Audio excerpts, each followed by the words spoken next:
Hi everyone, I'm Jim and welcome to the review of L'Enfant Sauvage, the 5th studio album by the band Gojira. Today we're celebrating the 10th anniversary of the record, so I've decided to spin it once more and share some opinions about it. Gojira is a French metal band that started in the 90s as Gojira, then they had to change the name because of the copyrights.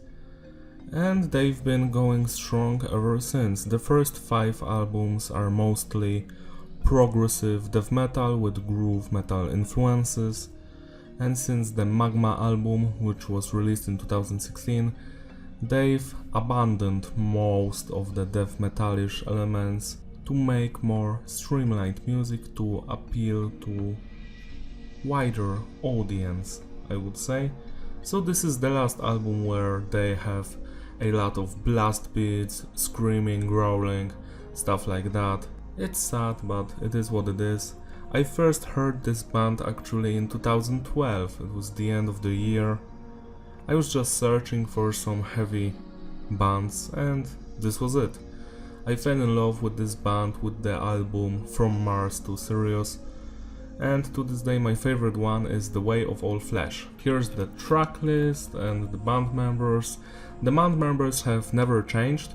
The only change was in the Gojira lineup back in 1998, I think. There was a different bassist. They've changed him for Jean-Michel and he's been in the band ever since, so all of the albums by the band Gojira are by the same lineup, which is really nice. So let's start the review. The production of the record is tight, everything sounds massive, it's perfect. The message is diverse, the songs are mostly about existence. The existential dread started on the previous album, The Way of All Flesh, and it still remains here, with lyrics exploring our mortality, we're all going to die, and the vocalist is just thinking about, is there something more? It's actually really interesting and I feel these lyrics. The structure of the music is mostly progressive or advanced.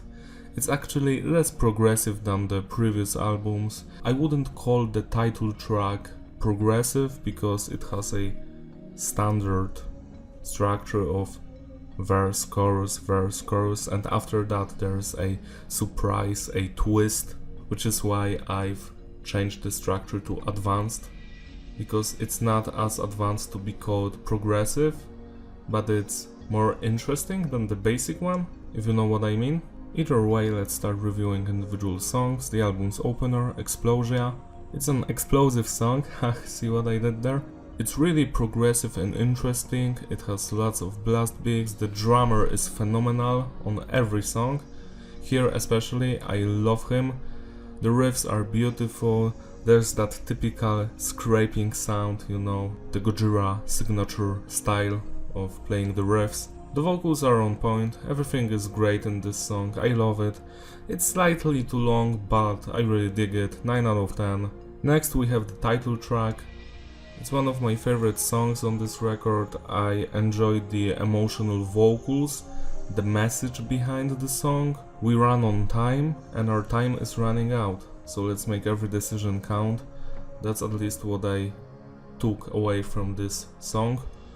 I love the breakdown in the middle and the heavy death metal part right at the end. I love this song, I've covered it on my other channel. It's really fun song to play on guitar. Everything is perfect here, it's a legendary song, 11 out of 10. The Axe is another meaningful song that touches my consciousness, because I don't believe in souls. I love that death metal vibe here, the riffage, the drumming, the vocals. It's all perfect, that's all I can say, 11 out of 10. Listen to this song, experience this song, you don't listen to it, you experience it. Liquid Fire, it's actually good. I think it's slightly repetitive for my taste, but everything is nice here, 8 out of 10. The White Hero is an instrumental song. I think it's average, I'm giving it 5 out of 10. It's really boring. Planned Obsolescence is one of the weakest songs here. It has really nice drumming and the beginning just explodes your head. but overall it's very repetitive and you're not going to remember much of it, but it's still a good song that I like to replay, it just never stays in my head. Mouth of Kala is another song about Yama. We had the song Yama's Messenger on the previous album, here we have Mouth of Kala. I love this song, love the atmosphere here, the riffs, the bass, the drumming, the vocals, everything shines. It's great, 10 out of 10. The Gift of Guilt is one of my favorite Gojira songs. It has that tapping that they're known for, the scraping, the emotional screaming and singing. Every second of this song just is flawless. I replayed this song the most from this record. I hope that someday I can hear it live. 11 out of 10. Pain is a Master is a really interesting song, has some nice changes here and there, from very calm and slow to very heavy blasting and cool riffage. 8 out of 10. Born in Winter is a song about me, because I was born in winter. It's a very calm song which incorporates the most clean singing on this record. I enjoy the atmosphere here, but I do think that it's a little bit too repetitive, but it's still a great song, 8 out of 10. And the closing track on the standard edition, The Fall, it has the best beginning, great build up. I love the first minute of this song. Later it changes to more heavy death metalish track, blasting, riffing all the way. Then there's some singing. I think it's almost a perfect song. What ruins it for me a little is the repetition of the clean singing right in the second section of the song. I wish there was more stuff like the beginning of this track, which actually comes back right at the end, but there's not much of it for me.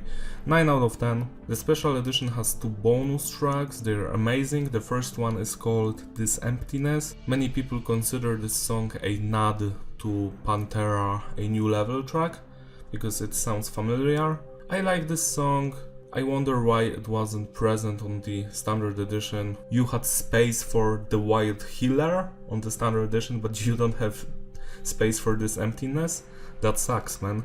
8 out of 10. And the final bonus track, My Last Creation, is a banger. 10 out of 10 masterpiece. I wish this song was on the standard edition. Many people don't even know that these bonus tracks exist, which is a shame because My Last Creation is beautiful. Every second of the song, it has probably the most amount of changes, right up there with Explosia.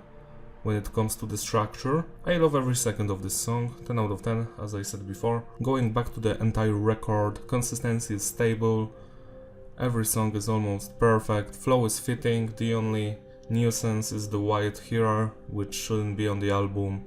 Replayability, hell yeah, it's an excellent record. I consider it the last beautiful Gojira album that I can spin from the beginning to the end and feel like it's a journey of emotions and thoughts.